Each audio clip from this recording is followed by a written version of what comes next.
এক গ্রামে শিব নামের একটি ছেলে ছিল। সে নিজের মা এবং ছোট বোনের সঙ্গে থাকত। সে আশেপাশে ছাগল ভেড়া চড়াতে জঙ্গলের কাছে যেত। সেখানে একটা বিশাল গাছ ছিল। শিব সেই গাছের ছায়ায় গান গাইত। পাখিদের সঙ্গে যেন তার বন্ধুত্বই হয়ে গিয়েছিল। সে সকল ছাগল ভেড়ার উপর নজর রাখত। সন্ধে হতেই শিব গ্রামে ফিরে যেত আর গ্রামের মানুষদের হাতে তাদের ছাগল ভেড়া তুলে দিত। দিনভর কড়া রোদে ছাগল ভেড়া চড়ানোর জন্য সে প্রতিটি ঘর থেকে কিছু টাকা পয়সা পেত। এই টাকা দিয়েই তার দিন চলত আর মা এবং বোনের খাবার জোগাড় হতো। এই টাকা দিয়েই সে ঘরের প্রয়োজনীয় জিনিসপত্র কিনতে পারত। কিন্তু ছোট বোনের কখনো কখনো ভালো খাবার খেতে ইচ্ছে করত। সে প্রতিদিন সাধারণ খাবার খেয়ে বিরক্ত হয়ে গিয়েছিল। এই কথাটা শিব বুঝত, কিন্তু সে কী বা করতে পারত? বোনের পড়াশোনার জন্য তাকে টাকা জমাতে হতো। পরের দিন সকালে ফের ছাগল ভেড়া চড়াতে শিব জঙ্গলে পৌঁছয়। সেখানে সে দেখে এক কাঠুরিয়া সেই গাছটা কাটছে যে গাছের নিচে বসে সে ছাগল ভেড়া চড়াতো। এটা দেখে সে চিন্তিত আর দুঃখী হয়ে গেল। সে তখন একটা বুদ্ধি বের করল। সে কাঠুরিয়াকে বলল, শোনো ভাই, এই গাছটাকে তুমি কেন কাটছো?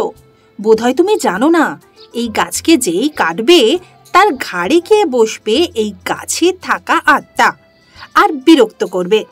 এটা শুনে কাঠুরিয়া ভয় পেয়ে সেখান থেকে পালিয়ে গেল। পালাও! কাঠুরিয়া সেখান থেকে পালিয়ে যেতেই সেই গাছে থাকা আত্মা সেখানে প্রকট হলো এবং শিবের এই কাজে সে খুশি হয়ে বলল, তুমি আমাকে রক্ষা করলে, তাই আমি খুবই খুশি। উপহার স্বরূপ তোমাকে একটা ঘণ্টা দিচ্ছি। শিব বলল, এই ঘণ্টা দিয়ে আমি আবার কি করব? সেই আত্মা বলল, এটা কোনো সাধারণ ঘণ্টা নয়, এটা হলো একটা জাদু ঘণ্টা। এটা দিয়ে তুমি যা ইচ্ছে খাবার চেয়ে খেতে পারো, কিন্তু সবসময় এটা মাথায় রেখো যে সারাদিনে কেবলমাত্র একবারই তুমি খাবার চাইতে পারবে। শিব তখন বলল, ধন্যবাদ বন্ধু। শিব খুবই খুশি হলো, কারণ এবার কাউকে অভুক্ত থাকতে হবে না। শুধু তাই নয়, ছোট বোন যা চাইবে তাই এবার সে খেতে পারবে। সন্ধেবেলা শিব যখন বাড়িতে পৌঁছল, তখন সে নিজের মা আর ছোট বোনকে গোটা ঘটনাটা খুলে বলল।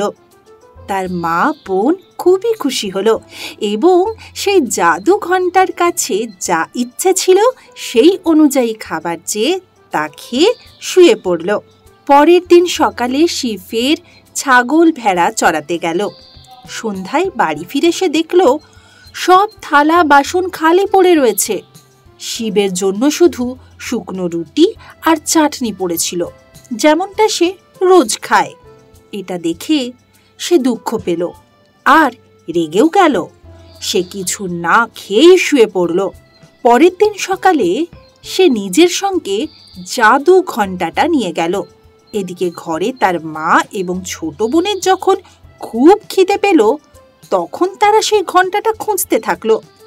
গোটা ঘর খোঁজার পরেও সেই ঘণ্টাটা তারা পেল না।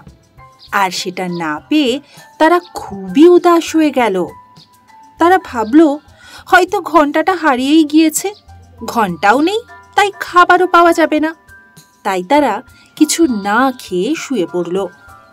সন্ধ্যায় শিব যখন ফিরে এলো, তখন সে তার পকেট থেকে ঘণ্টাটা বের করল। তারপর তার যা খেতে ইচ্ছে হলো সেটাই ঘণ্টার কাছে চাইল। এটা দেখে তার মা আর ছোট বোন খুবই দুঃখ পেল।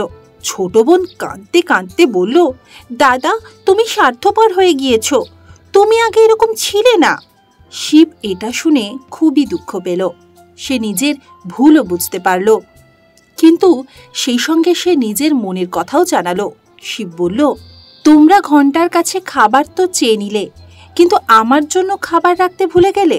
আমি ক্লান্ত হয়ে এসে কিছু না খেয়েই শুয়ে পড়লাম, আর কী বা করতাম। আমি দুঃখ পেয়েছিলাম, আবার রাগও হয়েছিল। বনও নিজের ভুল বুঝতে পারল। এরপর সবাই একসঙ্গে বসে খাবার খেলো। বাচ্চারা, আজকের এই গল্প কেমন লাগলো তোমাদের? নিশ্চয়ই ভালো লেগেছে, তাই তো?